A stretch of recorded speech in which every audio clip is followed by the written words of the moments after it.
Armstrong dizia isso, né? Qualquer classificação é melhor do que nenhuma classificação. Você tem que, as coisas que você recebe, você tem que colocá-las em algum lugar para que você possa fazer a interação com outros aspectos significativos. Então, eu tinha falado muito, e esse é um problema que não está só na universidade, mas eu acho que está basicamente em toda um pensamento pedagógico que orienta a formação de professores, em que o que se fala menos é do trabalho em sala de aula. Não é? Porque o que conta mesmo é você fazer um artigo sobre a metodologia aplicada na sala de aula. Frequentemente não é sequer a preocupação de dizer se o aluno aprendeu ou não aprendeu. Não é? A questão da metodologia é uma questão extremamente importante, daí você faz um trabalho teórico sobre a educação e o professor não sabe como transferir aquilo para você, finalmente, como é que você alfabetiza uma criança. Então, essas questões, eu acho que, digamos, não é que eu seja contra, digamos, as novas tecnologias de comunicação. Mas como toda nova tecnologia, ele traz, não é, perigos intrínsecos. Não é? Hoje de manhã eu falava disso, né, em que a pesquisa ficou você ir lá, botar no Google a palavra, achar o que o Google diz sobre aquele conceito, aquela palavra, e daí você baixa. Não é? Então, imprime e entrega para o professor. Não é isso? Agora, meu netinho está entrando nessa fase de que tem que procurar as coisas no Google, não é? E daí então imprime e o trabalho está feito. Sabe? Quer dizer, antigamente você podia até colar do livro, mas pelo menos precisava copiar, não é? E fazer um esforcinho para mudar uma palavra ou outra, o que vai lhe dando uma coisa mais rica do que simplesmente esta informação que não está ligada com outras coisas. Eu acho que o papel da escola hoje é muito importante na medida em que ele permite fazer isso, e especialmente não é dentro da universidade, especialmente nas ciências humanas. Eu acho que as ciências exatas têm uma estrutura que é transmitida, a força não é dentro da construção do conhecimento, que impede, não é, que isso seja simplesmente uma coleção de informação. Não é? Mas nas nossas áreas e nas humanas, esta questão eu acho que é absolutamente crucial. Então eu agradeço muito você ter levantado. Permito fazer mais um comentário? É um ponto que eu acho também interessante levantar nesse contexto, o seguinte, que a Universidade de São Paulo dos anos 60, e evidentemente hoje também, mas naquela época particularmente, era uma universidade, o nosso curso de Ciências Sociais, e Eunice como sendo um dos personagens dessa história, como professora, era muito interessante que formava, hoje de manhã se mencionou que o mundo acadêmico, o mundo universitário é um mundo, talvez o primeiro que se globaliza, digamos assim, ainda que parcialmente, né? E era muito interessante pensando dessa perspectiva, que em sala de aula e nas leituras e nas discussões, nesse referenciamento das questões para o contexto onde se estudava e no qual se pesquisaria, né? Um sentido de pertencimento, digamos assim, a uma comunidade global, mas localmente. Quer dizer, um pertencimento local a uma comunidade global. E que é muito interessante porque eu, por circunstâncias, enfim, tive que deixar a Universidade de São Paulo muito precocemente, eu acho, 68, logo depois de me formar. E quando me encontrei na França, depois na Inglaterra para continuar os meus estudos, né, na verdade estava começando a pós-graduação, foi assim, surpreendente como eu percebi que a USP tinha me preparado perfeitamente para esse mundo, que eu desconhecia totalmente. Eu nunca tinha ido à Europa, nunca tinha ido nos Estados Unidos, nunca tinha estudado na França, nem na Inglaterra. Entretanto, eu me sentia perfeitamente à vontade para discutir com os meus colegas ingleses e franceses a bibliografia que eles estavam estudando, porque era a mesma que eu tinha lido. Aliás, eu tinha até uma vantagem. Como a minha língua materna era português, portanto nem francês nem inglês, eu tinha que ler nas duas. E naquela época, que é bem antes da internet, 68, 69, 70, a circulação dos livros e as traduções especializadas eram muito poucas. Então havia, de fato, hoje estava comentando no almoço isso, um certo provincianismo, no sentido de que os franceses leem francês, os ingleses leem francês, e leem inglês. E cada departamento tem o seu repertório de livros básicos, que não inclui os livros do outro departamento, da outra universidade. liam em inglês, digo assim, estou referindo a 40 anos atrás, sei lá, né? Hoje as coisas evidentemente mudaram, as pessoas circulam muito mais, o acesso quer dizer, o mundo tornou-se muito mais multilinguístico.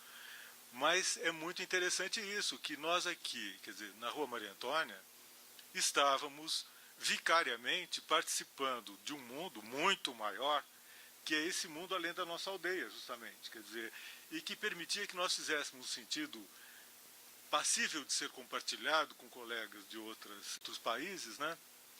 Mas a partir de realidades que eram nossas, de materiais que eram nossos.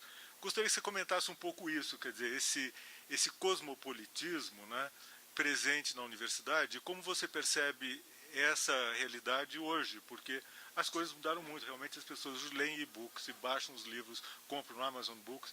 Nós estudávamos nos livros dos professores. Gioconda prestou tantas vezes livros dela, você prestou tantos seus livros. E porque você encomendar um livro era caríssimo, depois demoradíssimo para chegar. O curso já tinha acabado quando chegasse. As bibliotecas, evidentemente, não tinham muito poucos exemplares. Então, nós estudávamos os livros dos professores, nós aprendíamos essa, digamos, essa visão de mundo, essa cultura acadêmica com os professores. Os professores tinham um papel importantíssimo. E que hoje em dia, às vezes, eu me dou conta de que talvez os atuais professores, né, não tenham mais esse papel, ou não tenham mais consciência desse papel, ou talvez esse papel já nem se coloque mais, não se torne mais necessário. Gostaria de ouvir um pouco você sobre isso, Eunice. Eu estou dizendo, hoje realmente a facilidade de comunicação é muito maior. Eu acho um grande progresso, né? Mas é necessário que se mantenha aquele trabalho, porque não era um trabalho consciente. Né? Nós não estávamos pensando, sentando e pensando, vamos construir uma visão de mundo mais ampla para os alunos. Né? Era alguma coisa que fazia parte daquela cultura de conhecimento. Né? E você, eu digo, os alunos aprenderam conosco, não é muito mais do que nós ensinamos, o que estava implícito dentro da organização do trabalho. Eu acho que é importante pensar seriamente sobre essa questão, e isso tem me preocupado muito. Se ainda tiver forças e entusiasmo, não é? Eu quero agora escrever uma série de artigos politicamente incorretos sobre educação, porque eu acho que é necessário mudar um pouco, não é, essa mentalidade. Estou convencida que a LDB foi um enorme progresso, ela é uma lei aberta, não é? Ela é uma lei progressista, não é fechada, não é? E que houve uma deformação extremamente improdutiva, aumentando enormemente o número de requisitos, de itens, subitens, né, etc., enchendo de detalhes, que é exatamente o que não deve ter numa lei de diretrizes básicas. Agora chegou a nossa palestrante, então, pois é.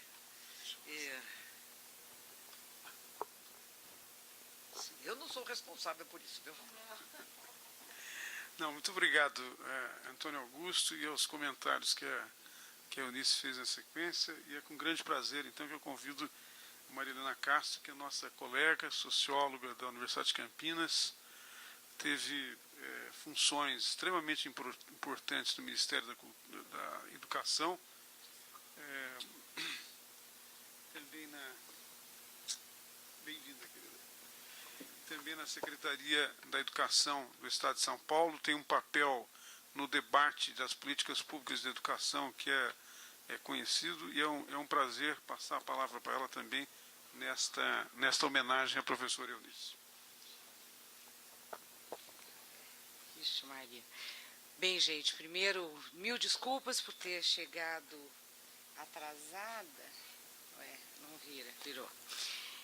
Por ter chegado atrasada, mas exatamente eu estava num debate com o ministro Fernando Haddad hoje de manhã, organizado pela Federação do Comércio, e fui chamada de politicamente incorreta, porque levantei problemas, na verdade, que são problemas de política pública, não se refere especificamente a esse ou aquele ministro, né? São questões mais complexas. E, no final, porque eu era uma das poucas mulheres no ambiente, me pediram para sentar na mesa com a presidente Dilma. Então, eu não tinha como sair, porque eu estava sentada do lado dela na mesa de almoço, depois ela falou, eu não tinha jeito, eu estava ficando muito aflita. Mas, bem, primeiro, eu quero dizer o seguinte, que quando me convidaram para fazer essa palestra em homenagem a Eunice, eu me senti muito honrada, muito feliz, e ao mesmo tempo eu não me sinto à altura de fazer uma homenagem a Eunice. Eu estou sendo muito franca, não é bajulação, eu sei que a Eunice detesta bajulação. Enfim, eu sou uma pessoa que aprendi muito com a Eunice, né?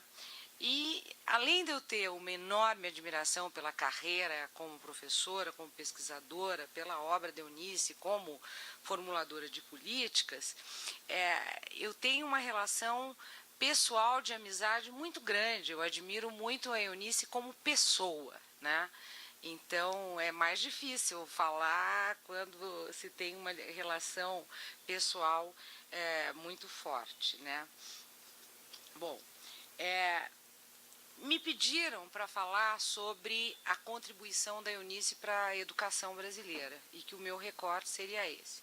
Não é uma tarefa simples, porque eu creio que toda a grande contribuição da Eunice para a educação brasileira é fruto do trabalho dela como pesquisadora, como professora, quer dizer, é fruto da formação que ela teve. Quer dizer, a Eunice é uma pessoa de convicções muito fortes, é uma pesquisadora extremamente dedicada, né? E quando ela desenvolve uma ideia, pensa o que seria importante fazer na educação brasileira, ela fala com base em evidências, em pesquisas, em estudos, a partir de uma análise bastante suportada por argumentos científicos em grande medida e por questões políticas que muitas vezes ultrapassam os mecanismos que nós podemos controlar quando estamos fazendo uma pesquisa, né? Ao receber essa tarefa de pensar um pouco na contribuição da Eunice para a educação, eu resolvi perguntar a ela qual, na opinião dela, era a maior contribuição dela para a educação brasileira. E ele respondeu sem titubear, né? Foi o Fundef. Bom, eu vou me permitir discordar da Eunice, porque eu acho que o Fundef teve uma enorme contribuição da Eunice, sem dúvida, mas na minha avaliação, a coisa mais importante que a Eunice fez foi o trabalho dela para a LDB, que é o marco macropolítico institucional da educação brasileira.